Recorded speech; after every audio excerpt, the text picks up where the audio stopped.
چودھری محمد اشرف صاحب جی۔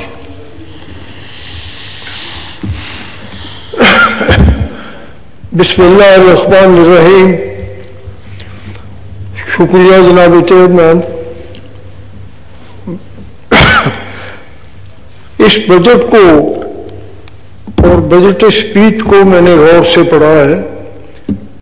اس میں ابتدا ہی اسی گئی ہے کہ نیا پاکستان بنانا ہے۔ اب میں نے پھر آئین کو پڑھا۔ آئین کا آرٹیکل فرسٹ جو ہے 1، وہاں پاکستان کا ذکر ہے اور اس میں یہ کہا گیا ہے، اگر جناب چیئرمین آپ معذرت سے آئین کو دیکھیں اور آرٹیکل 1 میں ذرا پڑھ کے تھوڑا گزارش کرتا ہوں۔ آرٹیکل 1 کے الفاظ یہ ہیں: Pakistan shall be Federal Republic to be known as the Islamic Republic of Pakistan, hereafter referred to as Pakistan۔ 3 دفعہ پاکستان کا نام اس میں آیا ہے۔ کہیں پرانا یا نیا پاکستان کا ذکر نہیں ہے۔ اس آئین کی حلف اٹھا کر جو لوگ کہتے ہیں کہ نیا پاکستان بنانا ہے، اور ایک ہمارے بھائی لغاری صاحب نے پرانے پاکستان کا نام بھی بولا ہے، تو اس سے بڑا دکھ کی بات ہے، افسوس کی بات ہے کہ ہم آئین کے تحت حلف لیتے ہیں اور اس حلف کی وفاداری بھی نہیں کرتے۔ اور یہ کہا جاتا ہے کہ کورونا کا مرض آ گیا، قہر خدائی آ گیا، اور اس میں آپ دیکھیں قرآن پاک کو پڑھیں، اس میں 2-3 واقعات ایسے ہیں۔ حضرت نوح علیہ السلام کے وقت میں ایک طوفان آیا تھا، لوط کی قوم کے وقت میں ایک قہر آیا تھا، اور آج بھی وہی کیفیت ہمارے ہاں اور ہمارے انٹرنیشنل لیول پہ بھی یہ قہر ہے۔ کیوں ہے؟ اس کا ریزن یہ ہے کہ ایسی پاک زمین جس کو ہم آنکھیں ہماری دیکھنے کو ترستی ہیں، حرم شریف، خانہ کعبہ اور سعودی عربیہ، جس کو ہم اپنی ضمیر کے مطابق سمجھتے ہیں کہ مسلمانوں کا مقدس وہ ایک مرکز ہے، وہاں بھی نائٹ کلبیں قائم ہو گئی ہیں۔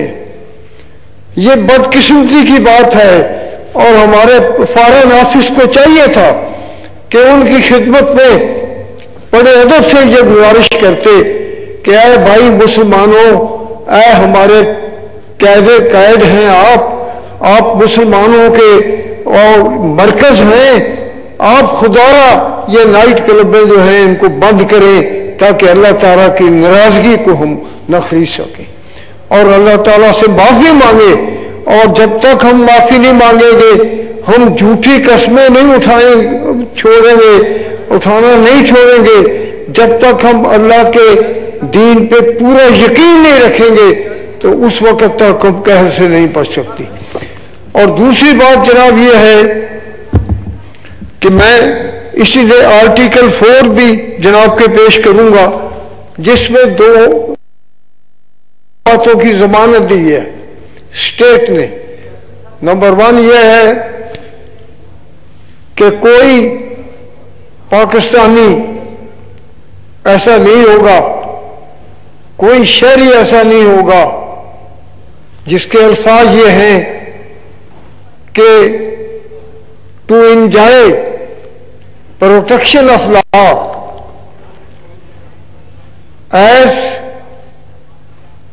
to be dealt with in accordance with the law. This is inalienable right of every citizen. کوئی شہری کسی شہری کے ساتھ کوئی ایسا سلوک نہیں کرے گا جس کی قانون اجازت نہیں دیتا۔ اور 4 باتوں کی ضمانت دی ہوئی ہے۔